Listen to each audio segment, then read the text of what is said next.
Yo, what's good, YouTube, man? It's Gary with Young Fan TV, man. Back at you with the video, the content of this video. Go smash that like button, the content of this channel.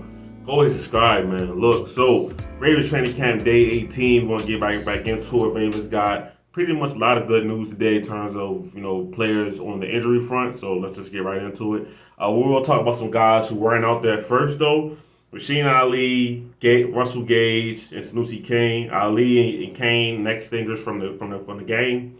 Russell Gage, I don't know what's happening with him. Obviously, the Ravens just brought him in recently, but he hasn't practiced for the last couple of days at the very least, right? So, Linderbaum, Millette, Board, Chris Board, so the concussion protocol. Linderbaum, Harbaugh said a couple of days ago, is dealing with a neck injury, right? That's his soft tissue injury. The Ravens are being cautious about that, so I'm not sure when we'll see Tyler Linderbaum again. They don't sound too nervous about it, but he could miss the rest of training camp and just go out there for the regular season. I don't know at this point. Right? He's already been gone for 2 weeks at least, it seems like, right?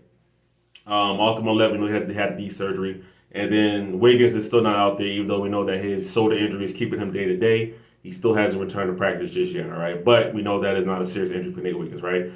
Players that did come back, Rashad Bateman was back yesterday. He's also practicing today. And they said that he's moving more comfortably today than he was yesterday, which is fine.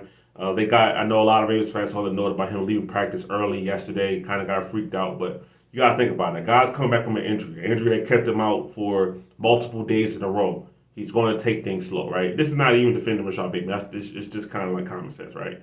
Rashad Bateman has his problem with injuries. You can call him injury prone, that's fine. But when a guy comes back from injury, usually they're not full go first day back. Now, there are exceptions to the rule, and Kyle Hamilton is one of those exceptions, right? Kyle Hamilton is back at practice, and today he was full go, right? So I know it's the contract to stop between him and Bateman, but people's bodies are different, right? But a couple of days after, a lot of people held their collective breath about him having a possible leg injury, knee injury, whatever it was. Kyle Hamilton is back. He's flying around the field and he's planting normally. He's looking like Kyle Hamilton, looking like the all-pro safety, right? So, like I said, very different contrast. But at the end of the day, people are different. So Kyle Hamilton being back out there is great news for the Ravens. So we'll keep you positive on that end, right? Now, offensively, they said the Ravens threw a lot of deep balls today, right? They didn't say who was exactly threw which ones, but I know for a fact that Nelson Aguilar caught a deep ball today. That was from Lamar Jackson, right? 60 plus yards down the field. So he kind of redeemed himself. Now he might have had some more drops today as well. I think I saw Cordell Woodland said that as well, but so I don't know. But at least he caught one, right? We'll try to keep it positive on that, and we'll see what happens if it leaks into regular season games, and we'll go from there, right? But Anthony Miller, who the Ravens just signed, caught two today. They didn't say who was it from, but he caught two today. And then Deontay Hardy, right, a guy that myself I've just kind of classified as a return man. The Ravens get anything for him in the receiving game would be extra. He caught a deep ball today as well, right? So the Ravens are working on a deep passing game, 7-on-7 kind of drills, right? And they paid off today, right? So that's good, right? Now, can they be consistent in it? That's the biggest thing, right? Can you be consistent in attacking the ball, attacking the defense down the field, right? That's probably something that the Ravens haven't had since Hollywood was here, right? I know a lot of Ravens fans like to misremember how Hollywood was. He had drop problems here and there, yes, but he was one of the better receivers the Ravens have had, and a consistent deep threat down the field, right? That's what he was, right? So they haven't had that since he left, and they're still kind of searching for that. We'll see maybe as they can stretch the field some more. We'll see what happens, right? But the Ravens are still searching for that deep passing game. But today it worked out, right? On defensively, right? They talked about Kyle Hamilton, right? Kyle Hamilton, they said, was moving around normally, like I said earlier. And also, he broke up a deep pass down the field to Zay Flowers. So he looked like he was fully back, to be able to go step for step with Zay, or maybe not step for step like he was covering him one-on-one, but just to be in the area, get his hands on the football, knock it out, big play, right? So for Kyle Hamilton, we already know what to expect for Zay Flowers, to expect as well, right? So, Zay Flowers made his fair share of plays as well. He's the Ravens' number one wide receiver, right? Feel about that as you will.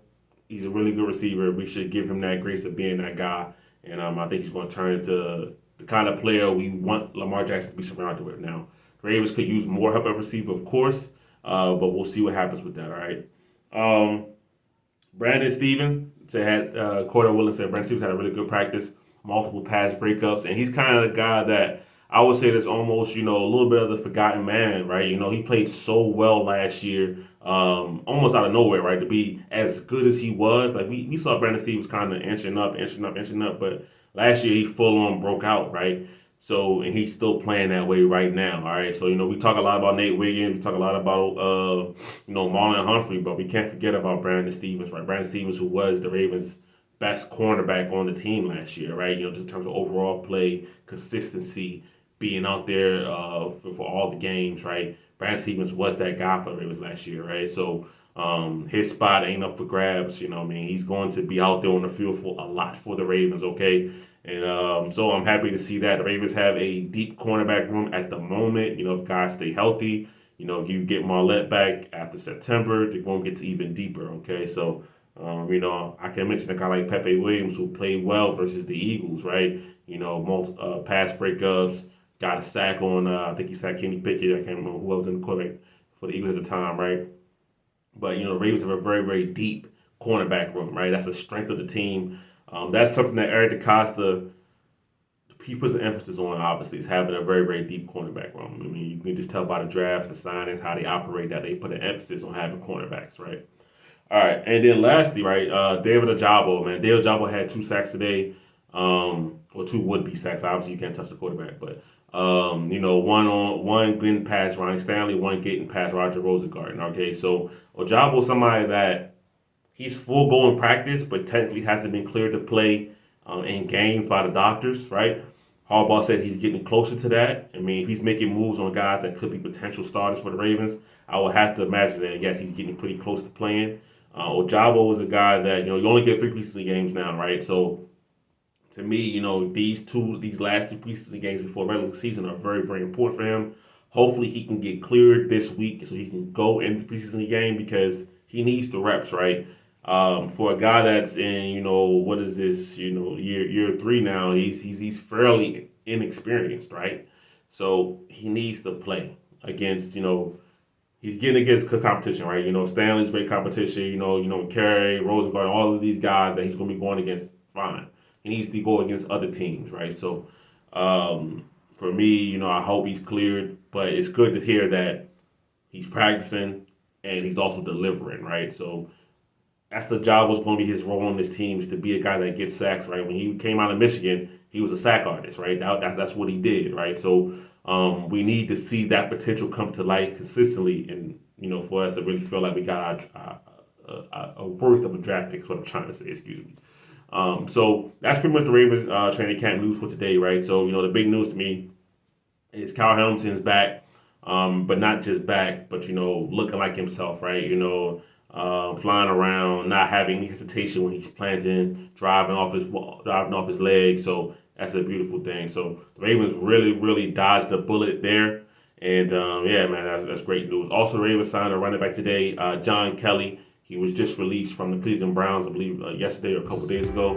So the Ravens brought him in to give him some more depth in the running back room. I think go through this preseason stretch, right? So we'll see what he can do out there as well. But that's your news for today, man. It's Gabriel, Fan TV. I'm out.